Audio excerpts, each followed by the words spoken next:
Greetings to you, friends of hope, in the name of our Lord and Jesus Christ. Welcome one, welcome all. Welcome to Hope in the Wilderness International Channel. We appeal to you to subscribe, to share, to like our Facebook page as we look into various things. Remember, we look at doctrine, we look at prophecy, we also look at the relationship or family life rather. Remember, we also work this way, that if you want us to be available to your organizations, to your churches, you can just invite us on the emails that are below. We will be gladly come to your events and we share whatever section we deal with. You choose us to share, be it family life, be it doctrinal, be it prophecy, we can share with you. Remember, on another section we are also dealing with the self-mastery, relationship mastery. We are also looking at business mastery, where we have our entrepreneurship corner, where we encourage our young people to go into business and not to wait for this world that is changing to employ them. And also we really teach young people to be disciplined, to become, to have self-development, so that as they are growing up in this life, they will also develop characters that are worthy to live on this earth and also on the world to come. But on doctrinal issues, ladies and gentlemen, we have been following Chiwenga's issue because Chiwenga has dealt too much on the doctrines, and he has actually been able to disintegrate or to disseminate some of the doctrines that are really anchored in the Bible. And we have said on that note, we really need to follow up on that. So we are going to today to listen to one of Chiwenga's video, the one that he said Chiwenga's message to his Adventist friends. We just listen to it and look at the issues that we want to deal with there. Than the other 6, but the fourth, the Sabbath commandment, shone above them all, for the Sabbath was set apart to be kept in honor of God's holy name. The holy Sabbath looked glorious. A halo of glory was all around it. I saw that the Sabbath was not nailed to the cross. If it was, the other 9 commandments were, and we are at liberty to go forth and break them all, as well as to break the fourth. I saw that God had not changed the Sabbath, for he never changes, but the Pope had changed it from the 7th to the first day of the week, for he was to change times and laws. We want to stay a little bit on that page. What a whore, what what a strange broadside this was. It was broadside 3, which was done on April 7, 1847. Yes. Paragraph 3. Mm-hmm. I want to point out that we obtained this from the Seventh Day website, which is egwritings.org. egwritings.org. We just want to make sure that believers know and with their wings spread out over it. Their faces were turned towards each other and they looked downwards. Between the angels was a golden censer. Above the ark where the angels stood was an exceeding bright glory that appeared like a throne where God dwelt. Jesus stood by the ark.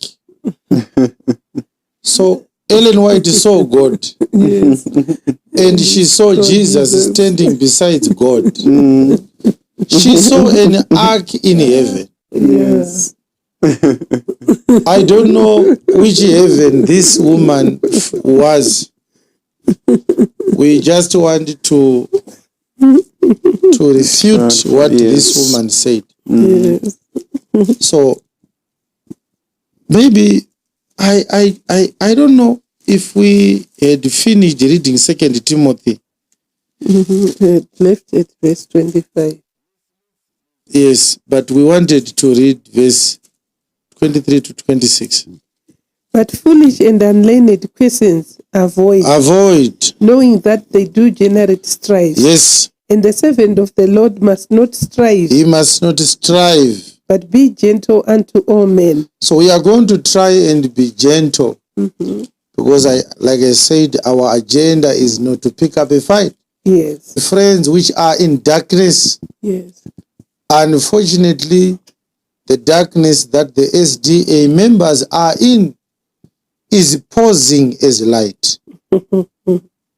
yeah, That is the most dangerous aspect of a false church or a false doctrine. yes, It poses as light. So you have darkness, but that darkness is telling you that I am light. When people tell you, come out of darkness, yes, you ask, which darkness are you talking about? Our Lord talked and lamented about those who are using darkness as their light. yes, Verse number 23. Emphasized the preeminence, the prominence yes, of the Sabbath yes, by showing Ellen White a box in heaven, which is called the ark, because the ark was a box. yes, Others call it the covenant box, the ark of the covenant. yes, Inside the ark, yes. she saw two tables of stone. On one of the stones, she saw an illuminated Sabbath law. And God told her, tell the people, the Sabbath is more important than the other 9 commandments. Why? According to her, she said, for the Sabbath was set apart Yes, to be kept in the honor of God's holy name. yes, This statement is false as well. yes, It doesn't exist anywhere in the Bible. yes, It is a pigment of Mrs. Ellen White's imagination. yes, But let me remind our people and our viewers and our SDA friends that they should not forget that Mrs. Ellen White was hit by a stone. And people and history says that she also suffered seizures because of a brain damage. all right, And she was in that state for some days. It was after that fateful incident that she then stood up to say God had sent her. So if you suffer such a medical tragedy, it's very, very common yes, to those who are in the medical fraternity or field to start to have delusions or illusions. yes, We are not doctors. We are just looking at facts. This is a historical fact. yes, Mrs. Ellen White vakarwa nedombo vakatomborwara kwemazuva vakatozoti vapora ndopavakazenga vati kurei vakabva vatanga nhau dzavo idzi dzekuenda kudenga vachinoona holy of holies. Gwaro razviramba wena rati kudenga hakuna hall of holies, iro denga racho ndiro hall of holies. yes, Kureva kuti mai White vakaona chinhu chisiko. Kureva kuti havana kuenda kudenga, havana kuona vision yekudenga. Mama vane magoritoto avakaona nezvisengu. vakaona 9 commandments dzichiroverwa.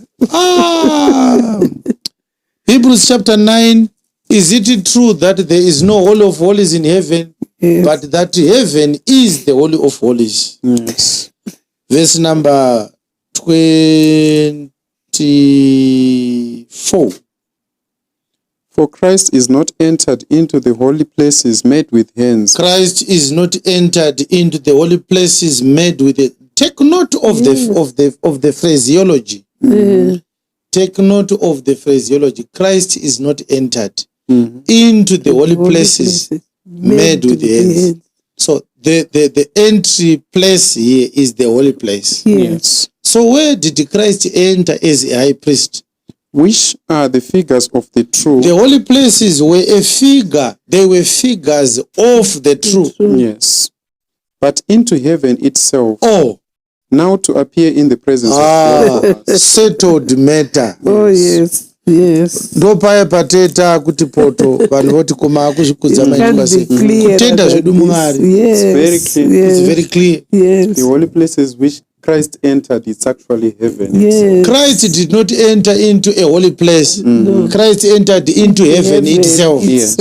But heaven Which is holy is the already. true holy Yes, of holies. yes. Yes. You see now? Yes.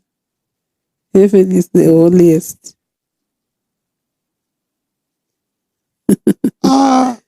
Kuti masavada vhesi vanoiziva. Can anyone ask Adventists whether this verse exists in their Bibles? We are going to talk.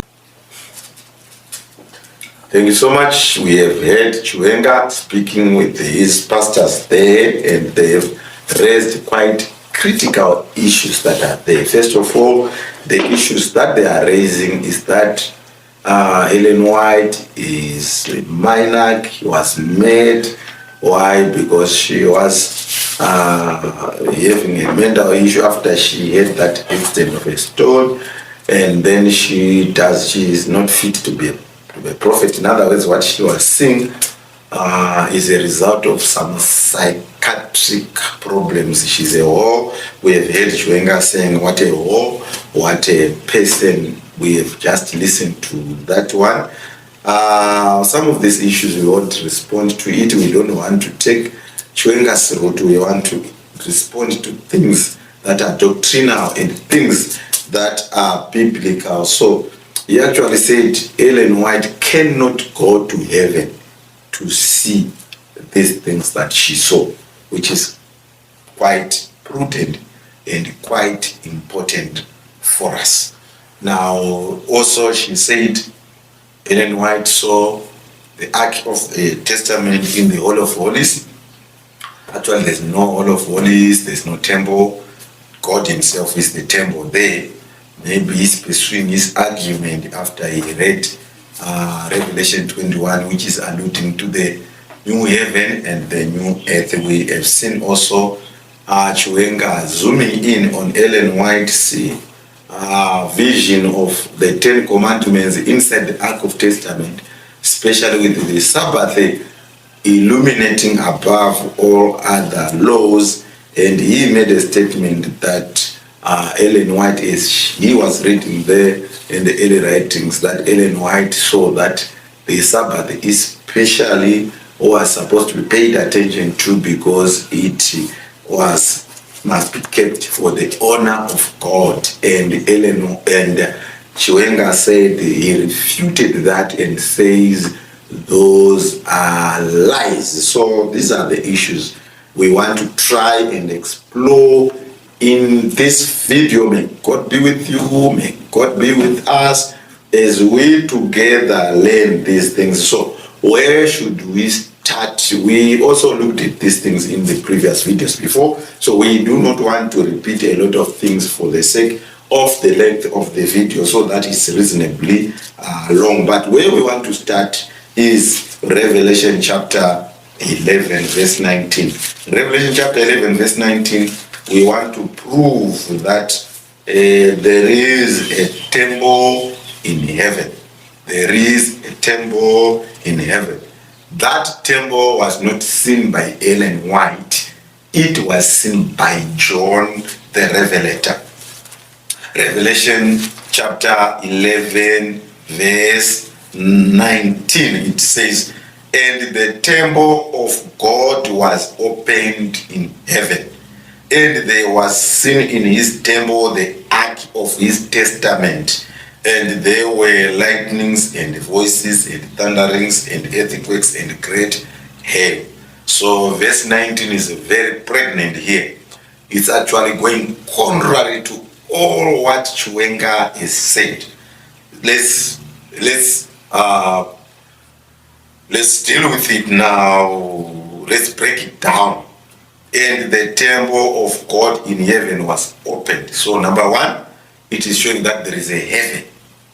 And in that heaven, there's a temple. That's what is happening here. And it says, "And there was seen in the temple the ark of his testament." And inside the temple, there's an ark of testament. So So three things now. Heaven is there, temple is there, Ark of Testament is there. And there were lightnings and voices and thunderings and earthquake and great hail. So the lightnings and thunderings and earthquake and hail, we know they proceed from the throne of God. So here also John is seeing a throne in heaven. So on verse 19 alone, there is a heaven which is there. There is a temple which is there. There is an Ark of Testament inside the temple, and there's a throne of God inside that temple. Four things that are being shown at Revelation chapter 11, verse 19. So when Chiwenga discovered a verse, he would then say, did my Adventist friends, so this verse there in my Adventist friends Bible? Well, I also do have a question. Is this verse there in Chiwenga's Bible? I'm not sure. I don't know. I know his friends will then just be writing and saying, you are foolish, you don't know. Chiwenga is the man of God.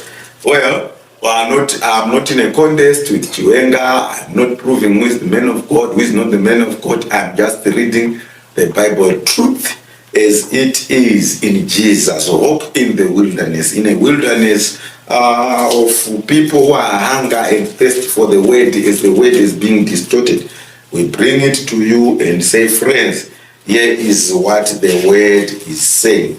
Remember, this is John who saw this temple in heaven. So chapter 9 of Hebrews is also important here, because Chiwenga read chapter 9 verse 24 in that video that you played. So let's repeat what Chiwenga has read. Verse 24 of Hebrews chapter 9 said, for Christ is not entered into the holy places made with the hands, which are a figure of the true, but into heaven itself, now to appear in the presence of God for us. So Chiwenga said, now because in Christ did not enter into the holy place made with the hands, simply because it is said that in the Hebrews then said now it has entered into heaven. So because it said he entered into heaven, it means now to Chiwenga he has not entered into heaven only without a temple. That's what he's saying, but my interpretation is different. Here's my interpretation. For Christ is not entered into the holy places made with hands. Therefore, he has entered into heaven where there is a holy place not made with our hands. So in that heaven, he has entered into holy place. The difference that holy place now is now not made with hands, but it was made by God. So is my interpretation consistent with the Bible? Let's check at Hebrews chapter 8 verse 1. Now of the things which we have spoken, this is the sum. We have such a high priest, that is Christ, who is set on the right hand of the throne of majesty of heaven. There's a throne there. Remember Revelation chapter 11 verse 19. Christ, our high priest, has entered into the right hand of God. There's God there, right hand of God, on the throne of the majesty in heavens. There's heavens also there.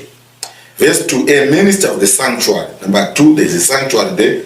And of the true tabernacle, there's a true tabernacle there.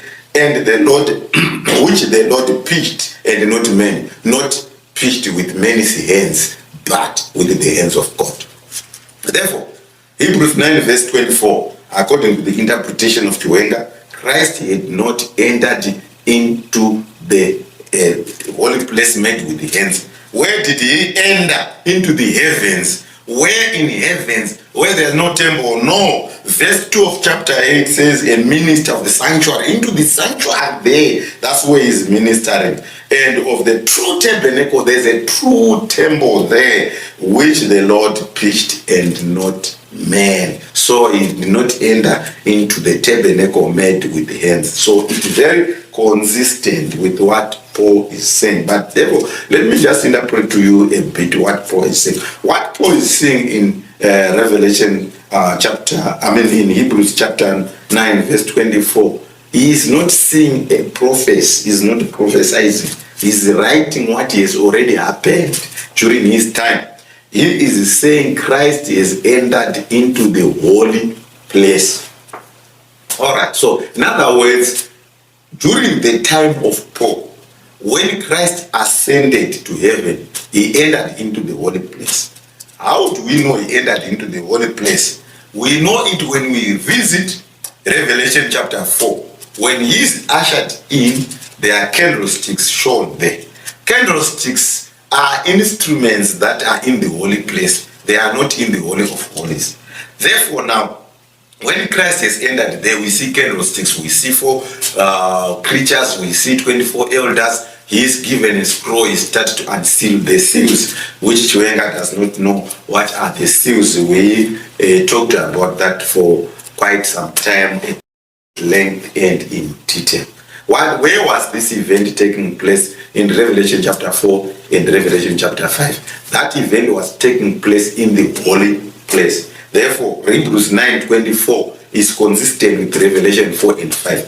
And Paul is saying, during this time, when I am moving, still on this planet, preaching to you, writing to you, you must know that Christ has not entered into the holy place made with the hands, but he has entered into the heavens. Hebrews chapter 8, verse 1, into the heavens, in a sanctuary, in a tabernacle, not made with human hands, but with God himself. Therefore now, that time, Paul is saying Jesus was in the heavens above, in a sanctuary at the right hand of God, at the throne of the majesty in heaven. Now, timeline is very important. We move with time. Did Jesus dwell in that particular portion of the temple for all this period? No. Why? We see now in Revelation chapter 11, verse 19. After Revelation chapter 10, where we have that angel, which is Jesus himself, which, of course, in the same video, Chiwenga is refuting the fact that he is Michael. We see that Jesus also is depicted as an angel, and he has one leg on the earth, one leg on the waters, and he held a book, which we said, a small book, a book of Daniel, which he said was sweet in the mouth, bitter in the stomach, the 2,300 years, which were so sweet to the eyes, to the ears of the pioneers who were looking forward to the coming of Jesus, going into the bitterness in the stomach, which was the great disappointment of 1844. So it means we have launched 1844 we have reached 1844 in the book of Revelation chapter 10. Why is it important? We are moving in timeline. Chapter 11 is a bit consistent there, because whilst the book of Revelation was written in a chiastic form, we see things in heaven, we start again, we go up, but chapter 10 and 11 is following each other. Remember, those chapters were there. The Bible was just written in a continuous form. Chapters are not inspired, verses are not inspired. They were just put there by the people who were making the canon so that it's easy for us to access the Bible. So chapter 11, verse 19 now, there was a temple in heaven, and the temple was opened, and there was an ark of covenant. John is seeing. So which temple, which part of the temple was opened? Is it still in the holy place? No, it's no longer the time of Paul. Time has gone. John has seen a vision now of things that will happen long time after him, long time after Paul. At a certain period, point in history, the temple in heaven was opened. So which one was opened? The Holy of Holies. Why? There's now a what? A temple, an Ark of Testament. That is why it's important now for Chiwenga to come back again to Hebrews chapter 9, which says, verse 1, then verily the first covenant had also ordinances of divine service and a worldly sanctuary. For there was a tabernacle made with the first, wherein was the candlestick right? First chamber there. And the table of shewbread, and the shewbread, which is called the sanctuary. Now, verse 3. And after that, the second veil, the tabernacle, which is called the holiest of all, holy of holies, another second chamber. And we all know that the first chamber, it was daily priest that ministered. The second chamber, in the Day of Atonement, the high priest entered. Now, verse 4, which had the golden censer, what was there inside the holiest of all? One golden censer, two, the Ark of Covenant, overlaid around with gold, wherein there was golden pot that had manna, and Aaron's rod that budded, and finally the tables of the covenant. What are these tables of covenant? We all know that these are the tables where the 10 commandments were written. They were staying inside that box, which Chiwenga calls a box. Maybe he envisaged that the way it is pictured in heaven is the same box that they were using of wood here on earth. But this one was just a temporary, a shadow. It can't be made with the same material or the same size. No, this one was reduced in size, but it is there. So why is it important? It's important because in Exodus chapter 25, verse 8, verse 40, Moses is repeatedly, emphatically emphasized that make sure you put these instruments and make sure you make this tabernacle the way I show you. In other words, God knew that when these shadows are over, when we follow Christ in the heavens above, as now Paul is saying that he is now in the heavens above, we must not get lost. We know where he is by the instruments that are in that. If Moses had put the Ark of Testament in the holy place instead of in the Holy of Holies, when we see Jesus and they say, I saw Jesus with the Ark of Testament, then we don't know where we would think that he is in the holy place. So the moment in Revelation chapter 11, 19, when we saw that the temple was opened, the Ark of Testament was there, we know that this is the holiest of all. Now, so it's another time in history now. Temple is opened, the Ark of Testament is shown. But what is it that in the Ark of Testament? How do we see it? We see it by studying this earthly. What is Paul saying in chapter 9? He said there was Aaron's rod that budded, there was a pot of manna, there were also the 10 commandments. These things are not being shown to Ellen White. It's shown to John. Ellen White now comes and say, I saw the same things. That's what I can just summarize Ellen White's vision. She saw the same things. Now, Apostle Chiwenga, it seems as if he's saying it's not possible to see God in heaven. It's not possible to see Jesus in heaven. It's not possible to see the Act of Testament. Why is it not possible? Because John saw those things. So it's either Ellen White is not a prophetess or she is. If she is, and she was taken in a vision to saw these things, to see these things, why? If at least she had just said these things from Norway, we could say, okay, well, she was a psychiatric, she was stoned, she had a mental, she had illusions, like she said. But she exactly saw what John saw. So what is the difference? The difference is that she's just repeating what John saw. Okay, let's say whether she saw those things or not, but these things are there in heaven according to John. Then that gives us a point that then we should believe her, because she has not written anything away from the biblical narrative.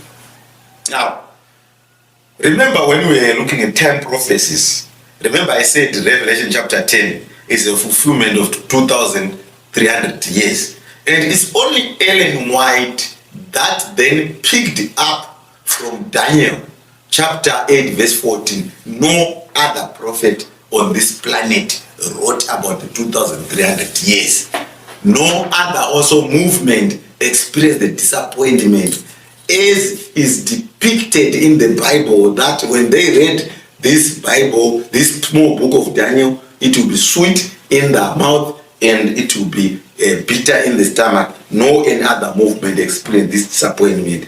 So by Chiwenga going against the great disappointment, he is showing that his ministry is not prophesied in the Bible.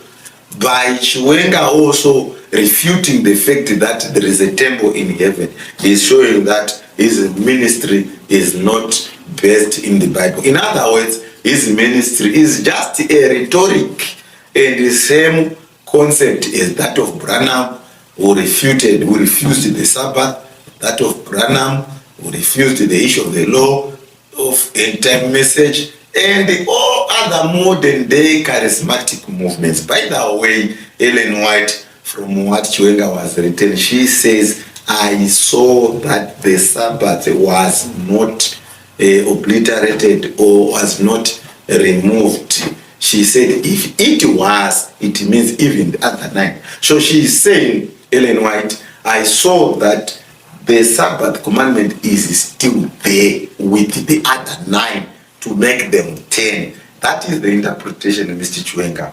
Mr. Chiwenga said it means Ellen White is saying now the other 9 laws are not important, but the Sabbath. I don't know how he reads that chapter he was reading on early writings, the paragraph that he took on Advertist.org. I don't know how he read this. I think Chiwenga is just doing exegesis. He put things in his head on the text that is quite simple and straightforward. That is quite prudent and quite important for us. So here is the summary of what I'm saying. Number 1, all what Ellen White saw is the same things that John saw. It's the same things that Paul saw. Except that Paul saw Jesus in the first chamber. John saw Jesus both in the first chamber, and after the seals he saw also him in the second chamber. Ellen White, because she is there at the tail of this, she saw Christ at the second chamber or in the holiest of holies. So what is the difference now between these prophets? What did Chiwenga saw? Nothing. He saw that the law is no longer there. Nothing. What did Will Smith saw? Nothing. What did the end time saw? Nothing. So you see, we must be reasonable when we come to this issue. Let's really be reasonable and start the scripture as it is. Well, let me not focus on Chiwenga. Let me focus on the deep doctrinal points that he said. Now, we said in Hebrews chapter 9, then in the Ark of Testament, there was pot of manna, there was the rod of Aaron that parted, and there were the tablets of covenant, the 10 commandments inside the ark. So let's agree that because Moses was emphasized to put these things exactly where God told him, God did not want us to lose that focus when these things will no longer be on the shadows on this earth, when they are in the true in heaven. Therefore, if there's an Ark of Testament in heaven, not according to Ellen White, according to John on Revelation 11:19, it means inside that Ark of Testament, we must find the pot of manna, we must find Aaron's rod that parted, we must find 10 tablets of stones. Now it's critical. Why 10 tablets of stones? Because the business of opening seals in the first chamber is already finished. What is now following is the high priest in the judgment seat. Where do we find the judgment seat? We find it in Daniel chapter 7, verse 9 and 10. What is there? There's a throne. What is there? There are angels. What is there? There are books. What is there? Judgment begins. Books are opened. Therefore, Daniel chapter 7, verse 9 and 10 coincide with Revelation chapter 11, verse 19. If you can't see that, I don't have a way of trying to open you up to see that in heaven, things are moving with timeline. We can't be seated in the same hall of holies for this time. Now, here is it. So Ellen White is consistent with John, is consistent with Paul. So where is the problem of Chiwenga? He says God cannot use someone who is injured. I mean, I saw a miracle. The fact that Ellen White was injured and then he saw things consistently as John was so. She was injured long time when she was actually going school, going age 7, 8 years. Here, she's seeing these visions after 19, after 18, 17, 18, 19 years. So, what I would say is it is God's miracle to say that where somebody is damaged, injured, God wants those vessels that the world has rejected, but that are eager to understand his mysteries. God takes those to show them. So rather than Chiwenga exposing Ellen White as a psychiatric, we see the miracle of God in using psychiatrics to reveal his message to the world. Now, here is what I want to dwell on, and then probably close at that particular point. Then it says, Ellen White says, according to what Chiwenga says, what he read, he said the Sabbath was illuminating more than the other 9. So Ellen White did not say the Sabbath therefore is important than the other. Ellen White did not say therefore the other 9 are no longer there. Those who are serious about it, please Google the same chapter of early writing. Please reread again. You will see that Ellen White is confirming that the 10 commandments are still intact, including the Sabbath. Her fear is on the Sabbath, not on the other 9. Why? Because the Sabbath is going to play a pivotal role in this end time. No wonder why now is illuminating. In other words, she's being brought her attention to the Sabbath law. Now, that now does not mean the Sabbath becomes more important than the other. It just means that the laws play different roles. That's why when Chiwenga says the law is now one, the law of love, no longer distinction, Chiwenga is getting it wrong. That's why I don't normally want to read this before I read Matthew chapter 22. Let's read Matthew chapter 22 so that I prove what I want to prove. It says here, Matthew chapter 22, verse 37, verse 36, Master, it's a master of the law, it says it's a Jew who came to Jesus to ask him, Master, which is the great commandment in the law? The law is there, Jesus is answering. Jesus said unto them, Thou shalt love the Lord thy God with all thy heart, and with all thy soul, and with all thy mind. This is the first and the great commandment. And the second is like unto it, Thou shalt love thy neighbor as thyself. So Chiwenga is saying there's only now one law of love. Now God is distincting this law to say there's a law which shows love to God, and then there's law which shows love to humanity. And to show that this is a summary of the 10 commandments, the verse 4 says, on these 2 commandments, the two loves, because Chiwenga wants to reiterate that there's only one love, there's only one love. For me to be able to distinct, to explain, to expound what I want to say is, let me call them 2 loves, love for God and love for humanity. Verse 40 says, on these 2 commandments hang all the law and the prophets. What does law and prophets mean? The law, the Old Testament, the books of Moses, the prophets, all the other books of the prophets still in the Old Testament. So, in other words, Jesus is saying this Old Testament is hang on this law of love. The Bible is a love letter to us. So the commandment is just an expounding on that love. How do you love? By keeping his commandments. Which commandments? The commandment that shows you love God, and the commandment that shows you love humanity. When you do that, you are done. So now let's look at this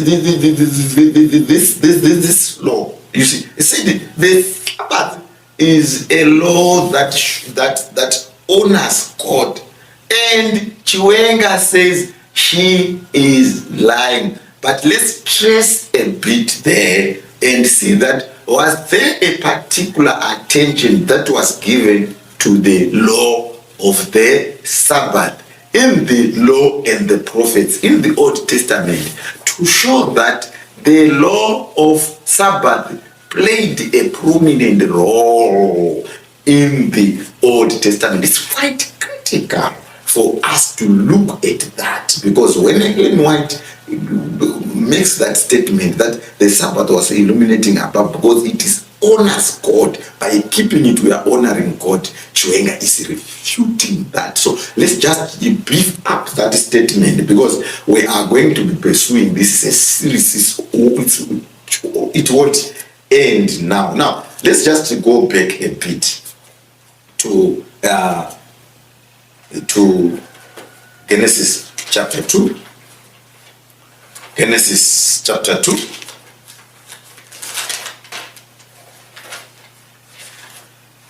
Genesis chapter 2, verse 1 to 3. And the heavens and the earth were finished, and all the hosts of them. And on the seventh day, God ended his work which he had made, and he rested on the seventh day from all his work which he had made. And God blessed the seventh day and sanctified it, because that in it he had rested from all his work which God created and made. So number one, God rested, from which the word Sabbath comes, Shabbat. We are going to prove it now. We are going to Exodus now. Shabbat. God rested on the seventh day, sanctified it, made it holy. So what is the significance of this day? A rest from work. Work of what? Of creation. So he is saying, I finished my creative work. I'm commemorating creation. Therefore, by being in the Sabbath, we are commemorating the God who created. So the Sabbath is the only link which shows that we are commemorating the Creator. All right. So these laws play different roles, but they are equally important. Remember, when you were found committing adultery, you were being stoned. When you were found breaking the Sabbath, you were being stoned. But the issue of adultery, it shows your relationship to others. Love your neighbor as yourself. It does not show the relationship between you and your God.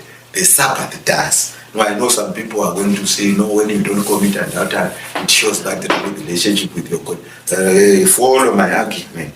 Follow my argument. Chapter 8, chapter 20 of Exodus, let's go. Because some will then say, on Genesis chapter 2, verse 1, the word Sabbath is not mentioned. Yes, it's not mentioned. But can you see that Exodus 20 is exactly saying what Genesis chapter 2 verse 1 is saying? Exodus chapter 20 says, remember the Sabbath day to keep it holy. It's now called the Sabbath day, rest, Shabbat. Remember the Sabbath day to keep it holy. 6 days shall labor and do all thy work. So is it not the same in Genesis chapter 2 saying the Lord created for 6 days and on the seventh he rested? So is it not the same thing that is being repeated here? So is not this Sabbath the same Sabbath of Genesis chapter 2 verse 1? It says, but the seventh day is the Sabbath of the Lord thy God. In it thou shalt not do any work, thou nor thy son nor thy daughter, nor thy maid servant, nor thy maid servant, nor thy cattle, nor thy stranger that is within thy gates. Right, verse 11 is quite important. Why should we keep the Sabbath? For in 6 days, back to Genesis chapter 2 verse 1, for in 6 days the Lord made the heavens and the earth and the sea and all that is in them, and rested on the seventh day. Back to Genesis 2 verse 1, wherefore the Lord blessed the seventh Sabbath day. Back to Genesis 2 verse 1, and hallowed it, sanctified it. Back to Genesis 2 verse 1. So why should be the Sabbath kept? Simple. To show that we are honoring the Creator. So when Ellen White says, I saw that the Sabbath law illuminated above the other, because in it, by keeping it, we are honoring the Lord God. Chiwenga said, nonsense. That's Chiwenga for you. No problem. Let's continue to see that was the Sabbath actually having a critical role in those commandments that were there. Let's look at Ezekiel chapter 20 verse 12. Remember, we are saying in the law and the prophets. The law and the prophets is your Old Testament. Your New Testament is not instructive. It does not have commandments. It does not have instruction. New Testament was just now a fulfillment that Christ of Old Testament, of the law, has actually come to uplift his law, to be nailed so that we can be able to keep the law. There's nothing in the New Testament. The New Testament is a narrative of Jesus come. Then from there, Paul writes letters to the people. Then from there, John sees visions of Jesus coming. The New Testament is done. Your Bible is the Old Testament. So let's look at it also. I'm not saying I don't need to have verses from New Testament, because here and there now Paul prophets and that they will be quoting from the Old Testament to reinforce that this is where the law is, this is where the Bible is. So now, but here, I just want to prove that was Ellen White psychiatrically made when she was saying the Sabbath commandment was shining above others, which means it is that which must pay attention to at this present day and age. What I wanted to remind believers is that I did not say the Sabbath now even in heaven now is shining, it's shining. No, she was just drawing her attention at that particular vision, so that we pay particular attention to that. Why? Because of what will happen in this end times that we are looking at. So let's look at Ezekiel. Ezekiel chapter 20. Ezekiel chapter 20, verse 12. Verse 12 says, moreover, also I gave them my Sabbath to be a sign between me and them, that they might know that I am the Lord that sanctified them. So those who want to live a relationship of sanctification with God, they may not ignore the Sabbath. And Ellen White says, I saw the Sabbath illuminating above the other law, because by honoring the Sabbath, you are honoring God. Then Chiwenga says, no, that's nonsense. Yet, God is saying, I gave you my laws. But particularly the Sabbath was to identify between me and my people. It's a sign. Sanctify to this. We find the word sanctify again in the law of the Sabbath on Genesis chapter 2 and on Exodus chapter 20. Verse 20 of the same Ezekiel, it says here, and hallow my Sabbath, that they shall be a sign between me and you, that you may know that I am the Lord your God. So for you to know that I am the Lord your God, you must hallow the Sabbath days. Very critical. You don't see how critical it is. It is critical. Because the Catholic, they worship the God who created the heaven and the earth. Evangelists, God who created the heaven and the earth. The Lutherans, God who created the heaven and the earth. Chiwenga and his whatever Revelation Jesus Christ ministry, they worship God who created the heavens and the earth. The Adventists, the Seventh-day Adventists, they are worshiping God who created the heavens and the earth. Everybody is worshiping God who created the heavens and the earth. Same as Old Testament. All the nations that they were there, they had their own gods. So we do not share the same God with Chiwenga. If we were going to be agreeing on this Bible that I have here. So ours say, hallow my Sabbath, so that you know I am God. So we know that we are on the true God by hallowing the Sabbath. That's what makes it different from other laws. Because even the land of the law says, do not commit adultery.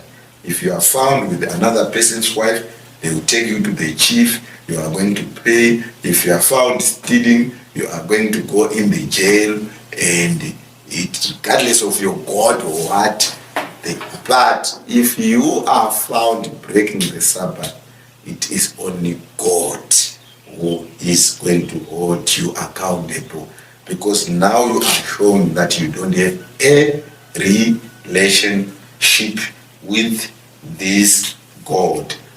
Hello, my Sabbath, so that you know I'm the Lord your God. The Sabbath commandment is the commandment that shows you are honoring the Creator. Remember, the Sabbath comes from creation. It was instituted because of creation. So when you are hallowing, when you are honoring God, you are honoring God who created. So when you, how sure are you that you are worshiping the God who created? When you are at Makaya, at Makandiwa, at whoever, how are you sure? How are you sure? The Bible is only one sign, the Sabbath. So that sign now, because it's a battle of worship, that sign which shows the worship of God the Creator is the sign that must be targeted even by the devil. That's why now Ellen White was now drawing her attention to the Sabbath. Look at this Sabbath. It is going to be the center of controversy. And you all agree with me that it is the center of controversy. That's why Chiwenga attacks it, Branham attacks it, Catholics attacks it, Lutherans attacks it, everybody attacks it. And they say we are now in the new dispensation, in one law of love.